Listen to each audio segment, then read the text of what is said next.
Most lovers' quarrels end with an apology. But for Catherine Knight, murder and mutilation were the end result. Not only did this Australian abattoir worker stab her lover with a butcher knife at least 37 times in February 2000, she then chopped him up, cooked him, and prepared to serve him to his own children. Welcome back to True Stories. Join our family in exploring some of the most twisted true crime cases. As always, don't forget to give the video a thumbs up and subscribe. Now, let's get into it. Born on October 24, 1955, in Tenterfield, Australia, Catherine Mary Knight was the product of a scandalous affair between her mother, Barbara Rowan, and her father, Ken Knight. Rowan was not only already a mother of 4 boys with another man, but she even met Knight through her husband. When their secret rendezvous came to light, it rocked their small conservative town. Following this tumultuous start, Knight's chaotic childhood didn't get much better from there. Her father was a violent alcoholic who sexually assaulted her mother multiple times a day. Knight herself claims that she was sexually assaulted by several family members until the age of 11. In school, Knight was known as a bully who terrorized smaller children. Without ever learning how to read or write, she quit at the age of 15 to work at a clothing factory. A year later, she landed her dream job at a slaughterhouse cutting out the internal organs of animals. She loved her job so much that she hung her first set of butcher's knives over her bed, just in case she ever wanted to use them. And eventually, she did. While working in the butcher shop, Knight met David Kellett, a raging alcoholic much like her father who was prone to fistfights. Used to this kind of violence, Knight surprised her new beau when she joined in on one of his drunken scuffles. He soon realized, however, that Knight was capable of doing more than a little damage with her fists. Before long he found himself being dominated by her. In 1974, she convinced him to marry her. He was heavily intoxicated the entire time, and her mother even warned him about her daughter's temper, saying that Knight had a screw loose somewhere. On their wedding night, Knight and Kellett consummated their marriage 3 times. When he fell asleep, Knight wanted a 4th round and took issue with her new husband's exhaustion, so she started to strangle him. Kellett woke up and managed to fight Knight off. Even though she attempted to kill him only 1 day into their marriage, the union lasted for 10 more years. The marriage was, however, far from perfect. Kellett was often unfaithful and once even left his wife and their 2 daughters in the middle of the night. After discovering one of Kellett's affairs, Knight placed their 2-month-old infant on the local train tracks shortly before a train was due. The train didn't come, and the infant was spared, and also threatened several people with a stolen axe. In 1986, shortly after her breakup with Kellett, Catherine Knight jumped into a whirlwind romance with David Saunders, a local miner. Within a few months, Saunders moved in with her and her 2 daughters. However, he kept his apartment, and Knight became incredibly jealous and suspicious about what he did when she wasn't around.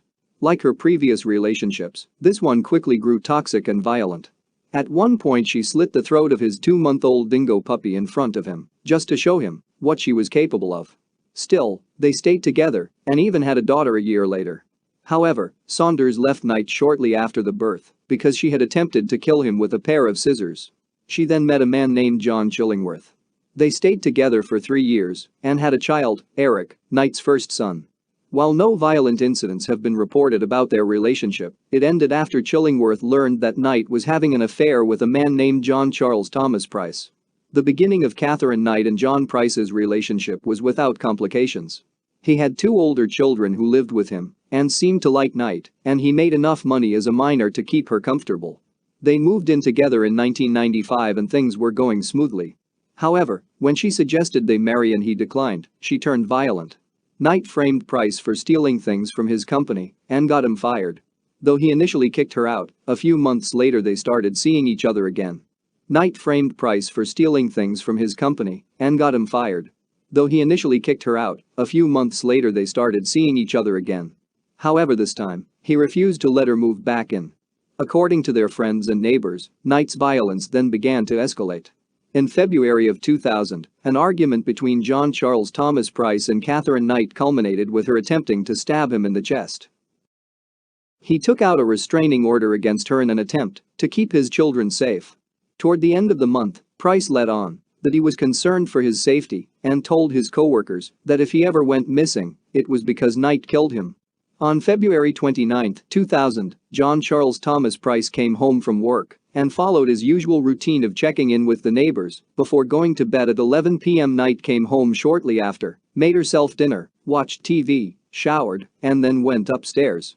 Then, Catherine Knight took a butcher knife from next to her bed, where she had always kept them, and stabbed Price 37 times. According to evidence, he woke up during the attack, but could not fight her off. He succumbed to his wounds and Knight dragged his body downstairs, skinned him, and hung his body from a meat hook in the living room. Then, she decapitated him and cut up pieces of his body to cook in a dish with potato, pumpkin, beets, zucchini, cabbage, squash, and gravy. She then made a dish for herself, though the half-discarded contents later found at the crime scene suggest that she couldn't finish her meal. She then lay down next to the headless, mutilated corpse of Price, took a large number of pills, and passed out. Price's co-workers heeded his warning the next morning and called the police after he didn't show up for his shift. The police arrived to find Catherine Knight's gruesome crime scene and immediately detained the comatose Knight. Once she woke up, she claimed to have no memory of the night before. In the kitchen, police found Price's head boiling in a pot of vegetables on the stove. On the table, they found 2 full plates, each labeled with a name. In horror, the police realized that Knight had planned to serve John Price's body parts to his children. Despite her claims that she had no recollection of the night John Charles Thomas Price died, Catherine Knight was quickly charged with his murder. In October of 2001, her trial commenced, but it didn't get very far. For reasons that remain unclear, Knight changed her plea to guilty, and the judge adjourned the case without testimony. She was escorted to prison that day and the judge ordered that her papers be marked never to be released. For the first time in history, a woman in Australia was given a life sentence without parole. To this day, Knight nevertheless maintains her innocence and refuses to accept responsibility for her actions. Catherine Knight has appealed her sentence before and was denied almost immediately. She is still serving her life sentence at Silverwater Women's Correctional Center. We've come to the end, thank you for watching. Don't forget to give the video a thumbs up and subscribe. Till next time.